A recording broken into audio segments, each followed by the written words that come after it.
कहानी की शुरुआत में हम सिसिलिया नाम की एक लड़की को देखते हैं जो अपने हस्बैंड एड्रियन को डायज़ेपाम ड्रग की मदद से गहरी नींद में भेज दी होती हैं और आधी रात को उसकी हाईली सिक्योर्ड घर से भाग जाती हैं। रोड पहुंचकर वो अपनी बहन एमिली का इंतजार कर रही होती हैं। दरअसल यहाँ से भागने का प्लान वो अपनी बहन एमिली के साथ पहले ही बना चुकी होती हैं। अब बस बाकी है उस प्लान को अंजाम देना।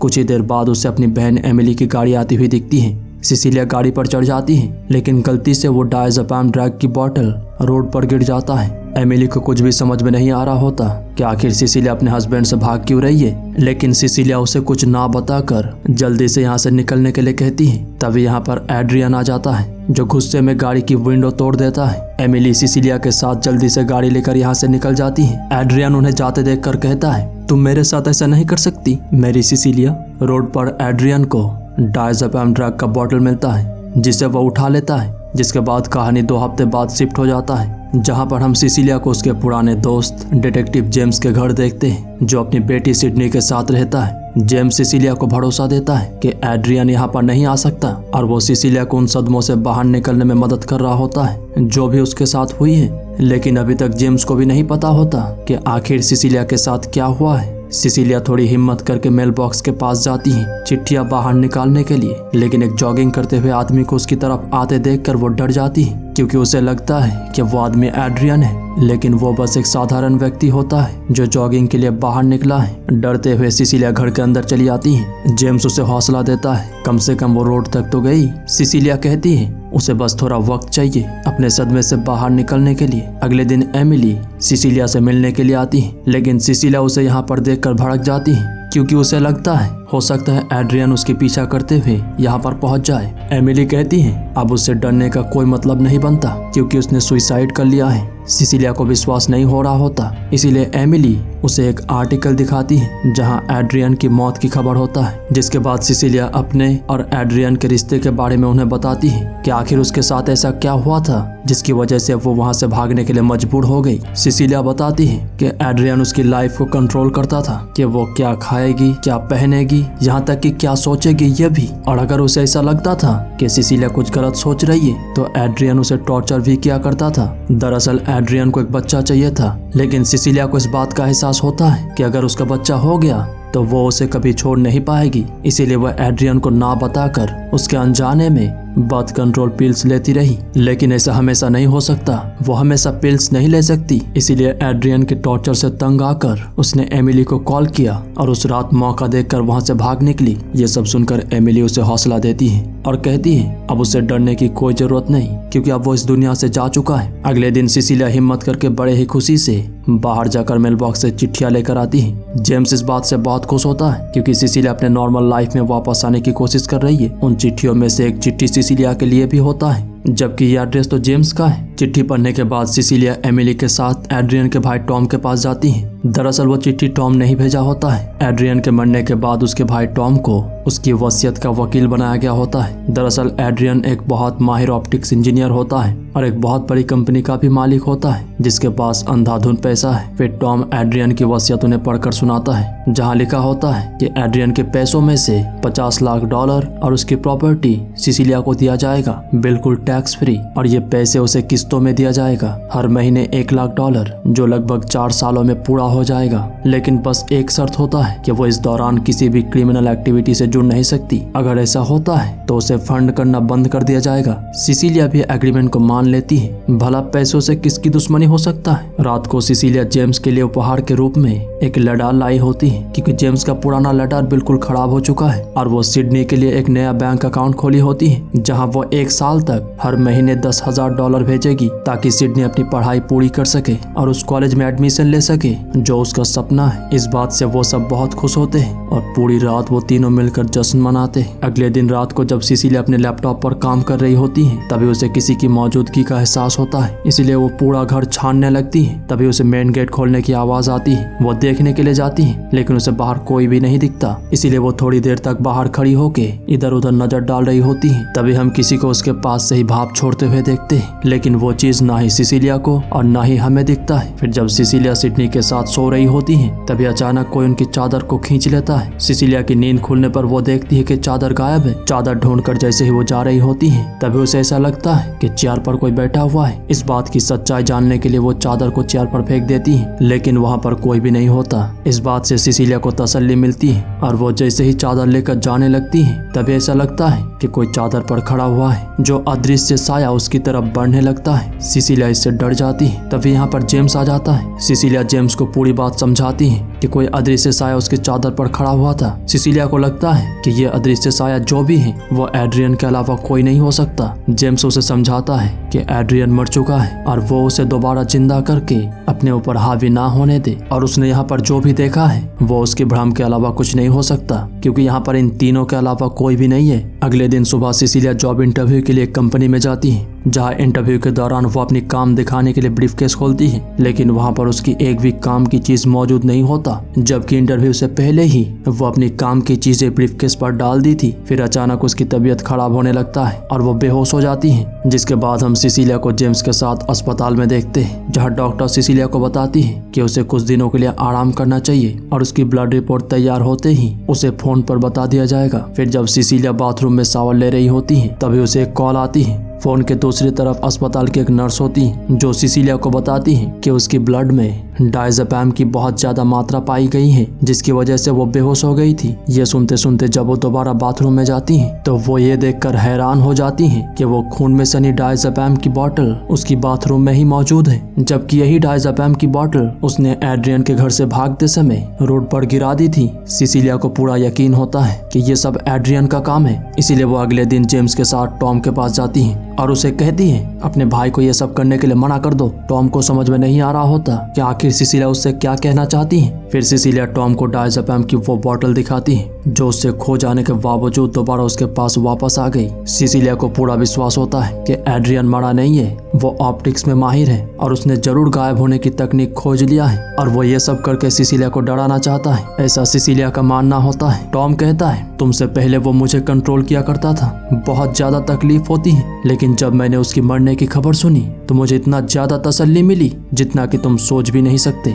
जिसके बाद टॉम सिसिलिया को एड्रियन की फोटोज दिखाता है जहां एड्रियन मरा पड़ा होता है। सिसिलिया को यह देखकर थोड़ी तसल्ली मिलती है, लेकिन अभी भी एड्रियन के मरने पर उसे पूरी तरीके से विश्वास नहीं होता। फिर सिसिलिया एमिली से मिलने के लिए जाती है, लेकिन एमिली उसे देखकर भड़क जाती है और कहती है क्या तुम इतना ज्यादा नीचे गिर चुकी हो? तुमने सुबह मुझे मेल किया, उल्टा सीधा कहा और अब मुझसे मिलने के लिए आई हो। लेकिन सिसिलिया को कुछ भी समझ में नहीं आ रहा होता, क्योंकि उसके हिसाब से उसने एमिली को कोई भी किसी भी तरह की मेल नहीं भेजी है। सिसिलिया एमिली से कहती है कि जरूर एड्रियन ने उसके ईमेल आईडी से उसे मेल भेजा होगा, लेकिन एड्रियन तो मर चुका है और फिलहाल सिसिलिया की बातें किसी मनगढ़ंत कहानी से ज्यादा नहीं लगता। इसीलिए एमिली दरवाजा बंद कर देती है क्योंकि वो उसकी एक भी बात नहीं सुनना चाहती। घर आकर सिसिलिया पहले अपनी लैपटॉप चेक करती है, जहाँ वो देखती है कि उसकी तरफ से एमिली को एक मेल भेजा गया है, जिस ईमेल पे एमिली को बहुत उल्टा सीधा कहा गया है और यह भी लिखा होता है कि वो एमिली को मरी हुई देखना चाहती है। यह सब देखकर सिसिलिया टूट जाती है। सिडनी उसके पास आकर उसे हौसला देती है और वो दोनों हंसी मजाक कर रहे होते हैं। तभी कोई अदृश्य साया सिडनी को एक जोर का मुक्का मारता है। सिडनी को लगता है कि सिसिलिया ने उसे मारा है, इसीलिए वो अपने डैड को बुलाती है। जेम्स को यह देखकर बहुत गुस्सा आता है। सिसिलिया उसे समझाना चाहती है कि ये सब एड्रियन ने किया है, लेकिन उसके बातों पर कोई भी विश्वास नहीं करने वाला। सिसिलिया कहती है कि एड्रियन बस उन्हें अलग करना चाहता है ताकि वो उसे टॉर्चर कर सके। जेम्स को यह सब सुनकर बहुत गुस्सा आता है, क्योंकि जो इस दुनिया में है नहीं,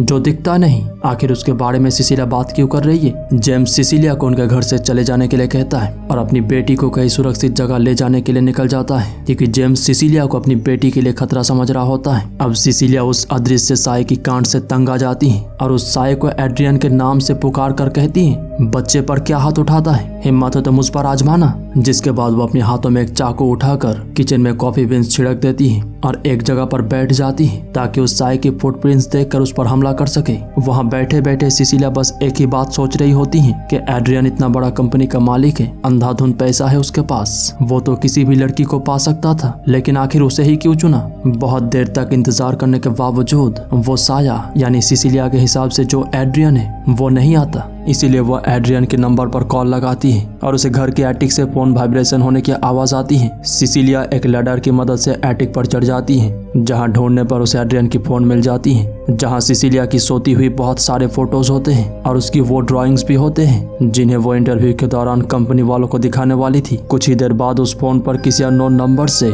सरप्राइज करके एक मैसेज आता है। फिर सिसिलिया को एहसास होता है कि कोई लैडर की मदद से एटिक पर आने की कोशिश कर रही है। चेक करने पर उसे कोई भी नहीं दिखता, इसीलिए वो लैडर की तरफ पेंट गिरा देती है, जिससे एक साया उभरने लगता है। सिसिलिया से डर जाती है, लेकिन फिर भी वो हिम्मत करके नीचे आती है और किचन में जाकर देखती है कि उस साये ने अपने शरीर से पेंट धो लिया है। जिसके बाद वो इनविजिबल साया सिसिलिया की गर्दन पकड़कर उसे हवा में उठा देता है। फिर उन दोनों के बीच बहुत हाथापाई होता है, लेकिन वो साया सिसिलिया पर हावी होने लगता है, इसीलिए मजबूरी में सिसिलिया को घर से भागना पड़ता है। रोड पर उसे अपने एक पहचान के आदमी मिलता है, जिसे वो इमरजेंसी बताकर एड्रियन की घर की तरफ निकल जाती है। वहां पहुंचकर वो उस आदमी को थोड़ी देर के लिए इंतजार करने के लिए बोलती है और कहती है उसे बस एड्रियन के घर से कुछ जरूरी सामान चाहिए, फिर वो दोबारा यहाँ से वापस चली जाएगी। सिसिलिया बहुत आसानी से घर के अंदर एंटर हो जाती है, क्योंकि उसे घर का सिक्योरिटी पासवर्ड पता है। घर पर उसे एड्रियन की डॉग ज्यूस मिलता है, जिसे मिलकर सिसिलिया बहुत खुश होती है, क्योंकि यहाँ पर रहते रहते उस डॉग के साथ उसका एक अच्छा खासा बॉन्डिंग बन चुका होता है। जिसके बाद वो एड्रियन की लैब की तरफ चली जाती है, जहाँ पर उसे एड्रियन का एक प्रोजेक्ट मिलता है जो कि पासकोड प्रोटेक्टेड दरवाजे के अंदर है। सिसिलिया पासकोड डाल रही होती है, लेकिन वो नहीं खुल रहा होता। तभी उसके दिमाग में एक ख्याल आता है और वो उस तारीख को डालती है जब वो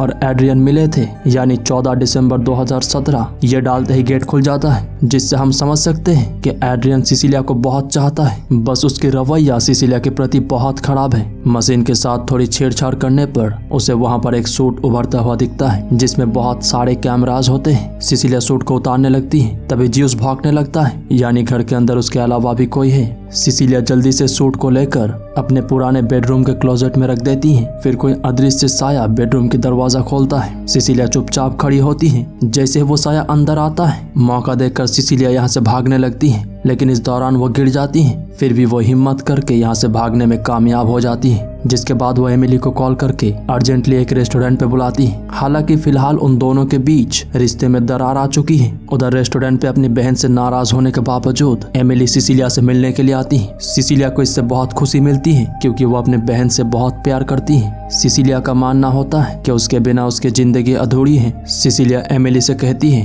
कि अब जो वो उससे बताने वाली है उस पर विश्वास करना मुश्किल है, लेकिन यही सच है। जिसके बाद वो एमिली को एड्रियन की सच्चाई बताती है कि एड्रियन मरा नहीं है, बल्कि उसने एक सूट बनाया है जिसकी मदद से वो गायब हो सकता है। सिसिलिया उसे सब कुछ एक्सप्लेन करने ही वाली होती है, लेकिन तभी एक चाकू हवा में होता है जो एमिली की गला काटकर सिसिलिया के हाथ में चला जाता है और इधर एमिली की मृत्यु हो जाती है। मतलब अब सिसिलिया फंस चुकी है। बेगुनाह होने के बावजूद उसे एमिली की कत्ल के इल्जाम में पकड़ लिया जाता है। ट्रायल के दौरान सिसिलिया को एक मेंटल अस्पताल में रखा जाता है, क्योंकि हर किसी को यही लगता है कि सिसिलिया की मेंटल हालत बहुत खराब है और वो मेंटली डिस्टर्ब है, वरना कोई अपनी ही बहन को क्यों मारेगा। पूछताछ के दौरान एक ऑफिसर सिसिलिया को उस ईमेल के बारे में बताता है जो उसने एमिली को भेजा था, जिसमें वो एमिली को मरी हुई देखना चाहती थी। अब क्योंकि सारे सबूत सिसिलिया के खिलाफ है, इसीलिए इधर बैठा जेम्स भी कुछ नहीं कर सकता। सिसिलिया जेम्स के साथ उस ऑफिसर को समझाने की कोशिश कर रही होती है कि एड्रियन अभी भी जिंदा है और वो ये साबित कर सकती है, लेकिन फिलहाल सिसिलिया उसे पूरा मामला नहीं समझा सकती, क्योंकि हो सकता है एड्रियन इस रूम में ही मौजूद हो। रात को एक नर्स सिसिलिया को बताती है कि वो प्रेग्नेंट है। सिसिलिया को इस बात से बहुत हैरानी होती है, क्योंकि उसके हिसाब से ऐसा नहीं हो सकता,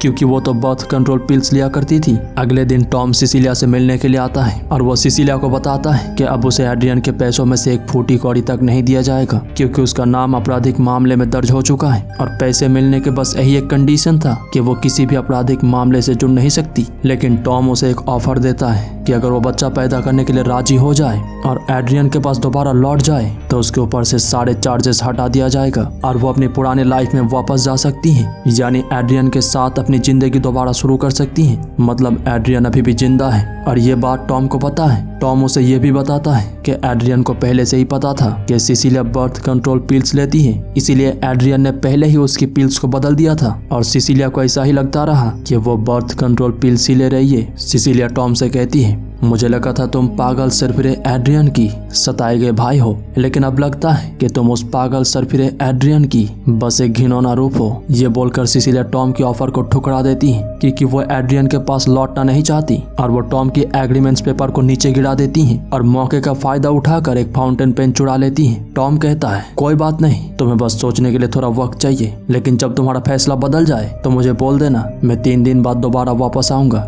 रात को जब सिसिलिया अस्पताल के कमरे में बंद होती है तभी वो उस फाउंटेन पेन को निकालती है और एड्रियन के नाम पुकार कर कहती है, ना ही तुझे मैं मिल सकता हूँ और ना ही ये बच्चा। जिसके बाद वो उस फाउंटेन पेन से अपने हाथ पर कट लगा के सुसाइड करने की कोशिश करती है, लेकिन तभी वो इनविजिबल साया यानी एड्रियन उसके हाथ को पकड़ लेता है क्योंकि वो उसे मरने नहीं देगा। सिसिलिया उसके बच्चे की माँ बनने वाली है, लेकिन दरअसल ये सिसिलिया का एक प्लान होती है। वो बस एड्रियन को पकड़ना चाहती है क्योंकि उसे पता है एड्रियन उसे मरने नहीं देगा। सिसिलिया उस पर फाउंटेन पेन से कई बार हमला करती है जिससे एड्रियन का सूट ठीक से फंक्शन नहीं कर पाता और वो थोड़ा बहुत विजिबल होने लगता है। उनकी आवाजें सुनकर यहाँ पर गार्ड आ जाता है और वो भी आधा अधूरा विजिबल चीज को देखकर हैरान हो जाता है। एड्रियन उस गार्ड पर हमला करके उसे बेहोश कर देता है। सिसिलिया यहाँ से भागने लगती है लेकिन पुलिस वाले उसे पकड़ लेते हैं। तभी उनके सामने एड्रियन आ जाता है और वो उन 2 पुलिस वालों को बेहोश कर देता है, जिसके बाद यहाँ पर और भी पुलिस वाले आने लगते हैं। सिसिलिया उन्हें समझाने की कोशिश कर रही होती है कि यहाँ पर इनविजिबल एड्रियन है जो पुलिस वालों को मार रहा है, लेकिन वो उसकी बातों को नहीं समझ पाते। एड्रियन किसी को सिर्फ मारता है तो किसी को गोली ही मार देता है और वो पुलिस वाले भी इस बात की गवाह बन जाते हैं कि उन्होंने ऐसी चीज देखा है जो आधा अधूरा विजिबल है। एड्रियन यहाँ से निकलने लगता है। सिसिलिया भी बंदूक लेकर उसके पीछे चली जाती है। सीढ़ी पर वो उस पे कई गोलियां चलाती है लेकिन वो बच जाता है। फिर एड्रियन मेन गेट से बाहर निकल जाता है और सिसिलिया को बाहर निकलते देखकर पुलिस वाले उसका पीछा करते हैं। फिर अचानक एड्रियन सिसिलिया को पकड़ लेता है और कहता है, अगर तुम मुझसे लड़ोगी तो मैं तुम्हें नहीं मारूंगा बल्कि उसे मारूंगा जो तुम्हें सबसे ज्यादा प्यारा है। तभी उनकी तरफ एक पुलिस वाला आने लगता है। एड्रियन उस पुलिस वाले पर गोली चला देता है लेकिन वो उसे जान से नहीं मारता, जिसके बाद एड्रियन यहाँ से निकल जाता है। सिसिलिया समझ जाती है कि एड्रियन सिडनी को मारने वाला है और वो रोड पहुंचकर एक आदमी की गाड़ी पर गोली चला देता है जिससे उस गाड़ी की एक्सीडेंट हो जाता है और सिसिलिया उस गाड़ी को लेकर यहाँ से निकलने लगती है। फिर वो उस आदमी की फोन से जेम्स को कॉल लगाती है और कहती है कि एड्रियन जिंदा है और सिडनी की जान को खतरा है, इसलिए जेम्स को जल्दी से सिडनी के पास पहुंचने के लिए कहती है और वो भी जेम्स की घर की तरफ निकल जाती है। उधर हम जेम्स की घर को देखते हैं जहाँ पर एड्रियन पहुंचकर सिडनी पर हमला कर रहा होता है। जेम्स यहाँ पहुंचकर देखता है कि कोई इनविजिबल साया सिडनी की गला घोट रहा है। जेम्स उसे बचाने की कोशिश करने लगता है लेकिन वो साया यानी एड्रियन उस पर हावी होने लगता है और वो जेम्स को बहुत बुरी तरीके से मारता है। तब तक मारता है जब तक कि वो बेहोश नहीं हो जाता।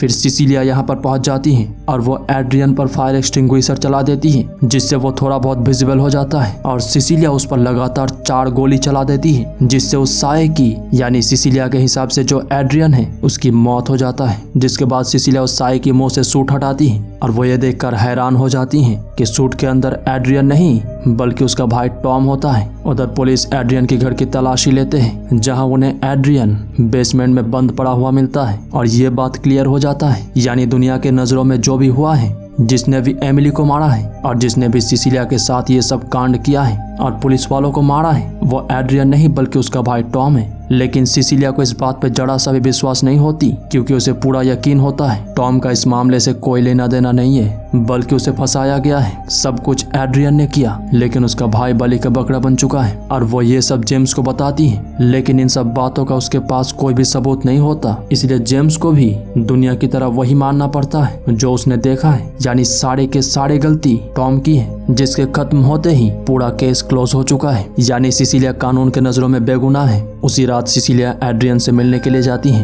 एड्रियन तैयार होता है उसकी स्वागत करने के लिए और वो डाइनिंग टेबल को पूरी तरीके से खाने से सजा दिया होता है। एड्रियन उसे कहता है कि वो अब पूरी तरीके से बदल चुका है और वो सिसिलिया के साथ एक खुशहाल परिवार की तरह अपने होने वाले बच्चे के साथ रहना चाहता है। सिसिलिया कहती है कि अगर वो ऐसा ही चाहता है तो उसे अपना गुनाह कबूल करना पड़ेगा कि उसी ने सूट पहनकर एमिली को मारा है और अब तक हुई हर एक कांड में उसी का हाथ है। ना कि उसकी भाई टॉम की। उनकी ये कॉन्वर्सेशन जेम्स सुन रहा होता है। दरअसल ये सिसिलिया का एक प्लान होता है। वो बस एड्रियन से सच उगलवाना चाहती है ताकि वो पकड़ा जाए, लेकिन एड्रियन इन सब एलिगेशन को साफ साफ इनकार कर देता है और कहता है कि इन सब में उसका कोई हाथ नहीं है, बल्कि ये सब उसकी भाई टॉम ने किया है। उसी ने उसकी सूट को इस्तेमाल करके ये सब कांड किया है, यहाँ तक कि उसे भी बेसमेंट में बंद कर दिया था। कॉन्वर्सेशन के दौरान सिसिलिया रोने लगती है। एड्रियन उसे हौसला देते हुए कहता है, तुम्हें मुझसे अच्छा सहारा इस दुनिया में मिल ही नहीं सकता। क्या तुम मुझसे सच सुनकर सरप्राइज हो रही हो? सिसिलिया सरप्राइज सुनते ही बाथरूम की बहाना बनाकर यहाँ से चली जाती है। फिर अचानक डाइनिंग टेबल में बैठा एड्रियन